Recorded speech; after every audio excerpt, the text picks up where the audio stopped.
மத்திய கிழக்கில் மிகவும் வலிமையான பாலிஸ்டிக் ஏவுகணை படையை வைத்திருக்கும் நாடு ஈரான். ஆயிரக்கணக்கான ஏவுகணைகள் இவர்களிடம் இருப்பதாக மதிப்பீடுகள் கூறுகின்றன. சில கணக்குகள் 3000 வரை இருக்கலாம் என்பதையும் சொல்கின்றன. அதிகாரப்பூர்வமாக ஈரான் தனது ஏவுகணை தாக்குதல் வரம்பை சுமார் 2000 கிலோமீட்டராக கட்டுப்படுத்தியிருக்கிறது. ஆனால் அந்த தூரமே இஸ்ரேல் உட்பட முழு மத்திய கிழக்கு பகுதிகளையும் அடைய போதுமானது. இந்த ஏவுகணை படையில் பல முக்கியமான மாடல்கள் உள்ளன. அதில் செஜில் என்பது 2 கட்ட திட எரிபொருள் ஏவுகணை.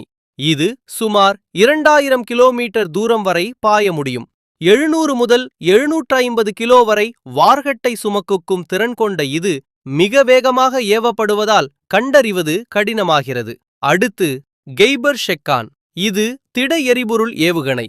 சுமார் 1450 கிலோமீட்டர் தூரம் வரை பாயும். 450 முதல் 600 கிலோ வரை வார்ஹெட்டை எடுத்துச் செல்லும் திறன் கொண்டது. இதன் முக்கிய பலம் அதிக துல்லியம். எமட் என்பது திரவ எரிபொருள் ஏவுகணை. 1700 முதல் 1800 கிலோமீட்டர் வரை பாயும். இதில் MARV எனப்படும் மேனுவரிங் ரீஎன்ட்ரி வாகனம் உள்ளது. இதனால் இறுதி கட்டத்தில் பாதையை மாற்றி இலக்கை துல்லியமாக அடைய முடியும். கொரம் ஷஹர் என்பது மிகப்பெரிய வார்ஹெட் ஏவுகணை. சுமார் 1500 கிலோ வரை வார்ஹெட் சுமக்கும் திறன் கொண்டது. 2000 கிலோமீட்டர் தூரம் வரை தாக்க முடியும். இதன் அழிவு சக்தி மிக அதிகம். இப்போது அதிக கவனம் பெறுவது ஃபாத்த 1 மற்றும் ஃபாத்த 2. இவை ஹைப்பர்சோனிக் ஏவுகணைகள். சுமார் 1400 முதல் 1500 கிலோமீட்டர் வரை பாயும். மேக் 13 முதல் 15 வரை அதிவேகத்தில் பயணம் செய்யும். குறிப்பாக ஃபத்த 2 ஹைப்பர்சோனிக் கிளைட் வெஹிக்கிள் எனப்படும் HGV தொழில்நுட்பத்துடன் வருகிறது. பறக்கும் போதே பாதையை மாற்றும் இந்த திறன் இடைமறிப்பதை மிகவும் கடினமாக்குகிறது என்று ஈரான் கூறுகிறது. இந்த வகை ஹைப்பர்சோனிக் மற்றும் மேம்பட்ட ஏவுகணைகள் அயன் டோம், ஆரோ, தாட் போன்ற பாதுகாப்பு அமைப்புகளுக்கு பெரிய சவாலாக இருக்கின்றன.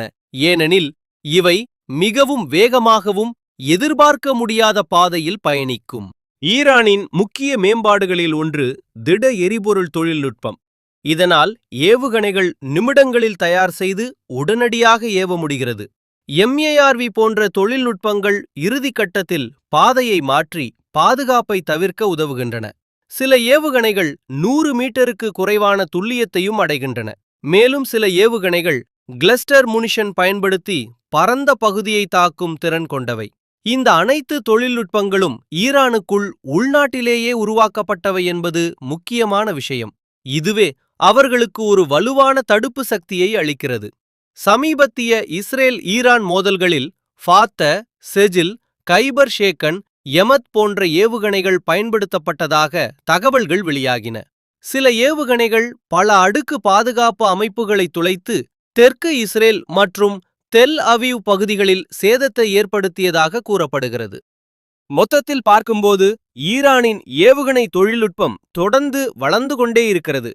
திட எரிபொருள், ஹைப்பர்சோனிக் வேகம், மேம்பட்ட வழிகாட்டி இவை அனைத்தும் இணைந்து இந்த பகுதியின் பாதுகாப்பு சமநிலையை மாற்றக்கூடிய சக்தியாக உருவாகியுள்ளன. மேலும் ஒரு முக்கிய உண்மை என்னவென்றால், எந்த பாதுகாப்பு அமைப்பும் 100% முழுமையானது அல்ல. இதுவே ஈரானின் ஏவுகணை சக்தியின் உண்மையான தாக்கத்தையும் உலகம் ஏன் அதை பற்றி கவலைப்படுகிறதையும் காட்டுகிறது.